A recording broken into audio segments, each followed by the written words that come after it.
अनुपमा के आज के एपिसोड में हम देखेंगे वनराज और अनुपमा घर के अंदर आते हैं और देखते हैं कि सब लोग एकदम शांत खड़े हैं। तभी अनुपमा कहती है, अरे खुशी का माहौल है और सब लोग ऐसे मुंह लटका के क्यों खड़े हैं। किंजल कहती है, और क्या, फिर समर और डिम्पी कहेंगे हमारे लिए कोई खुशी नहीं है। काव्या कहती है, एग्जैक्टली, शादी का घर है तो लगना चाहिए ना, शादी का घर है।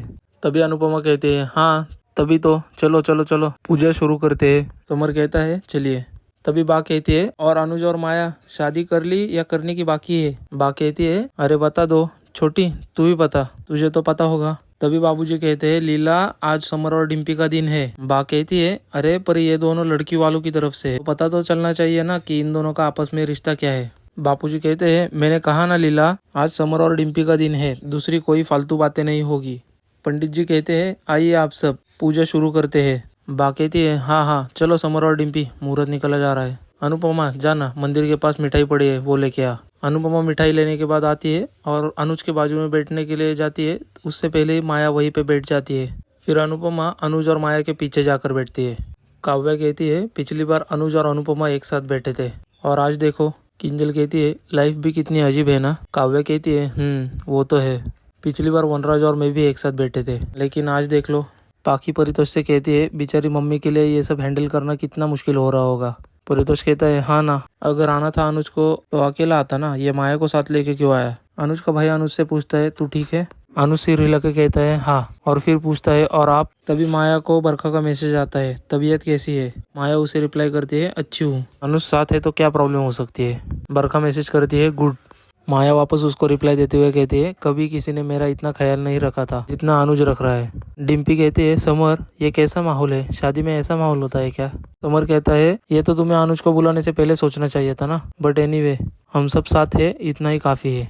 डिम्पी कहती है, तो शादी तब सब ऐसा ही रहेगा क्या, सब ऐसे भरे पड़े हैं, ऐसा लग रहा है कोई कभी भी फट जाएगा।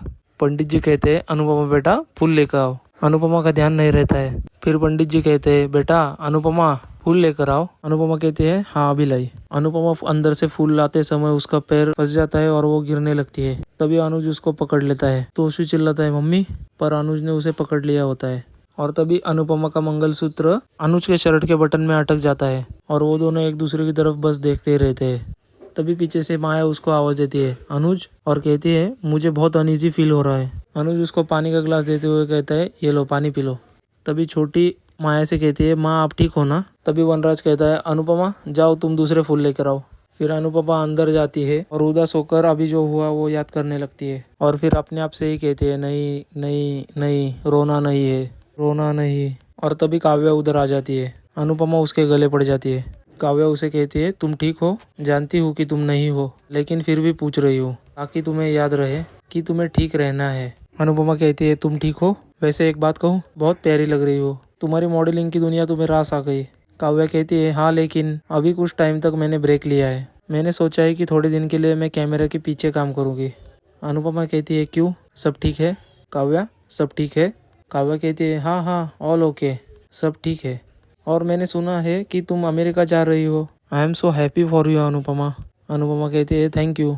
काव्या कहती है, तुम्हें पता है, एक टाइम था जब मैं तुम्हें कुछ भी नहीं समझती थी। मुझे लगता था तुम बस एक टिपिकल कम पढ़ी लिखी हाउसवाइफ हो, दैट्स इट। लेकिन तुम्हारे अंदर इतने लिमिटेशंस होने के बावजूद तुम्हें आगे बढ़ते देखा ना तो मैं जलने लगी। लेकिन फिर जब मैं तुम्हें धीरे धीरे जानने लगी, समझने लगी, पहचानने लगी, उसके बाद मेरी ये जलन एडमिरेशन में बदल गई। मैंने तुमसे बहुत कुछ सीखा है अनुपमा। और तुम्हें पता है सबसे बड़ी बात मैंने क्या सीखी तुमसे, एक अच्छा इंसान बनना। मुझे पता नहीं मैं कितना बन पाऊंगी, लेकिन हाँ मैं कोशिश पूरी करूंगी, क्योंकि तुम्हारी जितनी बड़ी इंस्पिरेशन है मेरे सामने, जो इतना सब होने के बावजूद, जो इतना सब झेलने के बावजूद भी आज खड़ी है। अरे खड़ी क्या, उड़ने जा रही है with the great Malti Devi के साथ काम कर रही है। अपना सालों पुराना सपना पूरा करने जा रही है। अनुपमा कहती है, पता है अगर ये सपना उस वक्त पूरा होता ना तो इतनी कदर नहीं होती जितनी अब है। काव्या कहती है, मुझे तो लगता है कान्हा जी ने जानबूझकर ये सपना अधूरा रखा ताकि ये तब पूरा हो जब इसकी तुम्हें सबसे ज्यादा जरूरत हो। जो पीछे रह गया उसे पीछे ही रहने दो अनुपमा, अब आगे देखो और आगे बढ़ो। अनुपमा कहती है, और तुम भी हमेशा खुश रहना, जिंदगी चाहे जो भी ऑप्शन दे, तुम बस अपनी खुशी चुनना पहले, सबसे पहले। काव्या कहती है, कोशिश कर रही हूँ, मैं खुश रहना चाहती हूँ। अनुपमा कहती है, काव्या, और फिर काव्या उसके गले लग जाती है। पाखी किंजल से कहती है इनफ इज इनफ, बहुत हो गया है इन दोनों का नाटक, मैं जाके अभी बड़ी को बहुत कुछ सुनाने वाली हूँ। किंजल पाखी को रोकते हुए कहती है पाखी शांत हो जाए, इस घर में पूजा है। खामखा समर और डिम्पी का फंक्शन खराब हो जाएगा। पाखी कहती है हो जाए भाभी, ये डिम्पी भी ना यही डिजर्व करती है। अनुज सर को बुलाना है, अनुज सर को बुलाना है, बुला लिया, अब भुगते हो। किंजल कहती है पाखी ये फंक्शन सिर्फ डिम्पल का नहीं है, समर का भी है, सो प्लीज काम डाउन। पाखी कहती है भाभी कैसे काम डाउन करूँ, आजू बाजू सब लोग कमीनेपन की डिग्रियां लेकर घूम रहे हैं, कैसे चुप हो जाओ। किंजल कहती है किसकी बात कर रही है तू। पाखी कहती है बरखा की भाभी, ये दोनों ना मिली हुई है, अभी पूजा में भी ये दोनों मैसेज खेल रही थी, कोई बड़ी बात नहीं है। ये बरखा ने ही माया भाभी को कहा होगा आजा बहना, तू भी चुड़ैल मैं भी चुड़ैल, दोनों मिलके अनुपमा की खुशियां बर्बाद कर देते हैं। भाभी ये दोनों तो जैसी है वैसी है, लेकिन बड़ी को क्या हो गया, वो कब से माया की इतनी चिंता करने लगा, और वो छोटी कब से माया को माँ बोलने लगी। किंजल कहती है पाखी लेकिन वो तो उसकी माँ ही है ना। पाखी कहती है नहीं भाभी, उसकी माँ सिर्फ मम्मी है और वो छोटी मम्मी को इग्नोर कर रही है, और बड़ी एक पल के लिए ना उनके आंखों में मम्मी के लिए प्यार दिखता है और दूसरे ही पल वो माया माया करने लग जाते हैं, फिर वो दोनों गले लग जाते हैं। पाखी भाभी को कहती है मुझे मम्मी के लिए बहुत बुरा लग रहा है, सब मिलके ना उन्हें बहुत हर्ट कर रहे हैं। किंजल कहती है प्लीज पाखी शांत हो जा, ऐसे पूजा पाठ में नहीं रोते बेटा, प्लीज चुप हो जा। तभी डिम्पल वहाँ पे आती है और पूछते है अरे क्या हुआ पाखी, तुम रो क्यों रही हो। पाखी कहती है अरे आओ ना डिम्पी, प्लीज कम, मैं बताती हूँ मैं क्यों रो रही हूँ, मैं ना तुम्हारी वजह से रो रही हूँ, बाकी सब भी मन में रो रहे हैं, वो भी तुम्हारी वजह से। किंजल कहती है पाखी डोंट पाखी। पाखी डिम्पल से कहती है मिल गई तुम्हारे कलेजे में ठंडक, बुला लिया अपने अनुसर को, एंजॉयमेंट कर लिए तुमने पूरा, अब जाके ना गली में मिठाइयाँ बांटो। किए मेरे अनुसर आ गए, मेरे माया मैम आ गई। डिम्पी कहती है तुम भी गई थी ना मुंबई उन्हें लाने। पाखी कहती है मम्मी से मिलाने के लिए, तुम्हारे जैसे चैप्टर क्लोज होने के बाद मम्मी का जी जलाने के लिए नहीं। डिम्पी कहती है जस्ट शट अप पाखी, मैंने सिर्फ अनुसर को बुलाया था, माया मैम को नहीं। पाखी कहती है कॉमन सेंस है कि नहीं तुम्हें डिम्पी, बड़ी अगर माया के साथ रह रहे हैं तो बिना उनको लिए कैसे आएगी वो। डिम्पी कहती है मुझे क्या पता था कि वो भी आएगी, इसमें मेरी क्या गलती है। पाखी कहती है नहीं नहीं, गलती कहाँ है तुम्हारी डिम्पी, ना ही तुम्हारे अनुज सर की है, गलती तो हमारी है कि हम आस्तीन में सांप पाल लेते हैं, हमारे अपने गुजराती सांप कम पड़ गए थे। माया और बरखा हमने पंजाब से भी बुला लिए, जो कहेंगे चकदे पट्टे और डस लेंगे हमें। किंजल कहती है पाखी इनफ, और डिम्पी को कहती है और तुम भी चुप हो जाओ, बस हो गया। डिम्पी कहती है मैं क्यों चुप रहूं, इस बदतमीज लड़की को चुप कराइए, हर टाइम ब्लेम करते रहते हैं बिना बात के। पाखी कहती है बिना बात के ये पूरी आगला तुम्ही ने लगाई है। डिम्पी कहती है हाँ, और तुमने तो कुछ भी नहीं किया। किंजल कहती है इनफ, बस हो गया, चुप, एकदम चुप, खबरदार जो कोई बोला भी तो अभी फंक्शन को तमाशा मत बनाओ, फंक्शन तुम्हारे भाई का भी है और तुम्हारा भी है, so don't spoil it, okay.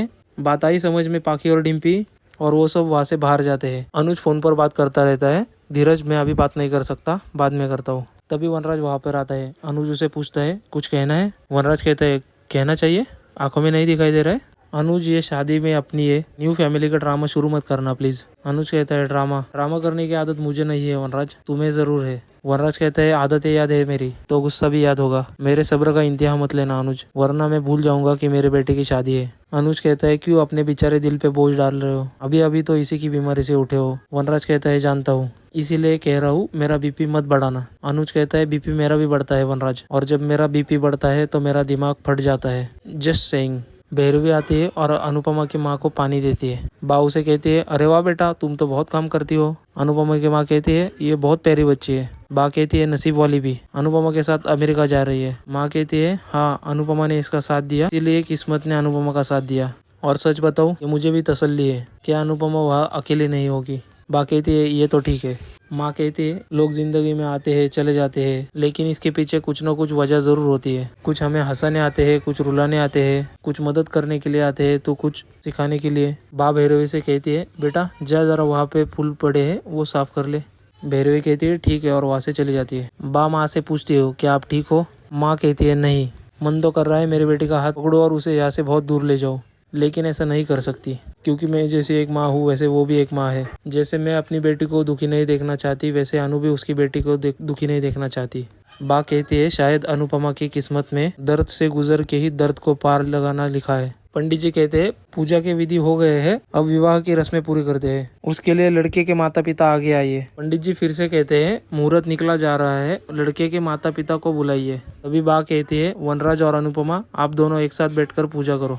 इतना क्या सोच रहे हो, सुना नहीं पंडित जी ने क्या कहा, माँ बाप एक साथ बैठकर पूजा करो। तो माँ बाप ही तो बैठेंगे ना, पड़ोसी तो थोड़ी बैठेंगे। सुना नहीं पंडित जी ने क्या कहा, माता पिता को एक साथ बैठना है। ये सब नहीं होता ना तब भी आप दोनों को ही पूजा में एक साथ बैठना था। चलो बैठो जल्दी। काव्या कहती है कौन से डिवोर्स कपल एक साथ पूजा में बैठते हैं, मैंने तो नहीं देखा। बा कहती है तो आज देख ले। वनराज कहता है अनुपमा अगर तुम कंफर्टेबल हो तो ही हम साथ बैठेंगे, वरना कोई प्रॉब्लम नहीं। और यहीं पर आज का एपिसोड खत्म होता है। आगे के एपिसोड देखने के लिए हमारे चैनल को लाइक और सब्सक्राइब जरूर करें।